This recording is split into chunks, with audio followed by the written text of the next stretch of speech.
There are many nuances to having a great breaststroke pullout. At the race club, we teach swimmers to develop a strong breaststroke pullout by taking one step at a time.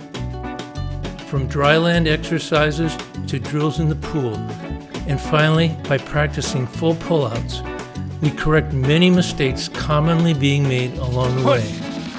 Dolphin, pull down, kick out.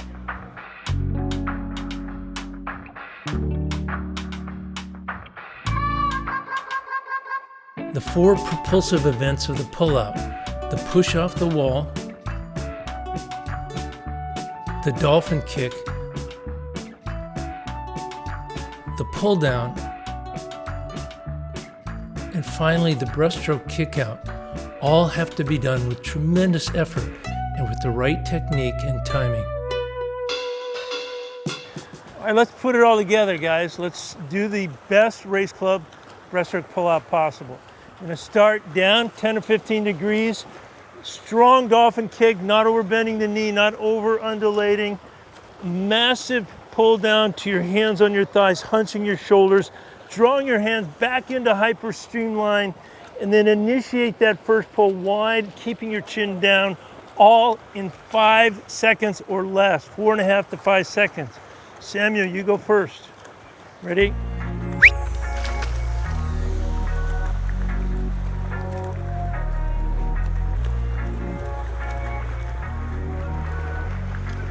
All right, 5.4, a little slow, but the right idea. That was excellent. You went over halfway. Very strong, very low drag. Earlier in the day, when Samuel first demonstrated his pullout technique, we found his trajectory off the wall to be too deep. On his dolphin kick, Sam was trying too hard to kick that 50-yard field goal by overbending his knees.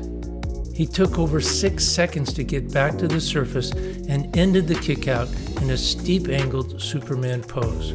On his second try, Samuel improved his trajectory off the wall and the timing of his 4 propulsion efforts, but was still slow getting back to the surface. Finally, Samuel gets it right, initiating his dolphin kick from the chest down rather than from the knees down.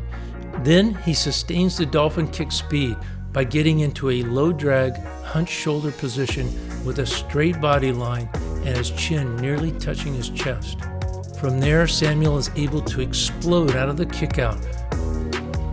All right, Chloe, your turn. Let's see you do that great race club pullout. Don't forget to end in hyper streamline. I want you up with that head breaking the surface under 5 seconds. Here we go, ready?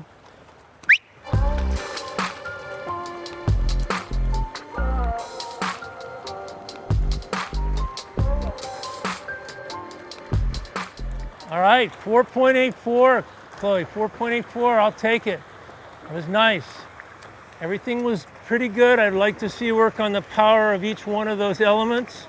So you get a stronger dolphin kick, a little bit stronger pull down, a little better kick out. But the timing was good. Just got to get a little bit more distance out of your pullout. Initially, Chloe was not lifting her chest nor undulating her hips enough to get a strong propulsive down kick. Then she fails to hunch her shoulders after the pull down. Finally, she lifts her head too early, doesn't get back into the hyper streamline position, and pulls too narrowly on her first kick out stroke. With practice, Chloe gets better with every try. She improves the intensity of her dolphin kick, the streamlining of her body position, and the timing of each event of the pullout. It makes a tremendous difference in her speed, completing the pullout in 5.2 seconds. All right, well, let's finish with 2 starts because the start's a little bit different. You're going to go deeper on the start, so you get about a half a second, maybe almost to a full second longer underwater. That means you should be around 5 to 5.5 seconds. All right, 5.5 seconds, Sammy. Here we go. So take your mark. From a dive, Samuel demonstrates a great breaststroke pullout, getting over halfway across the pool in 5.3 seconds. From the start, swimmers will typically go deeper than pushing off the wall and achieve much greater speed than on the turns. It's important to wait about a second longer before initiating the dolphin kick off the starting blocks compared to the turns. We like to see the breakout occur in under 6 seconds. Take your mark.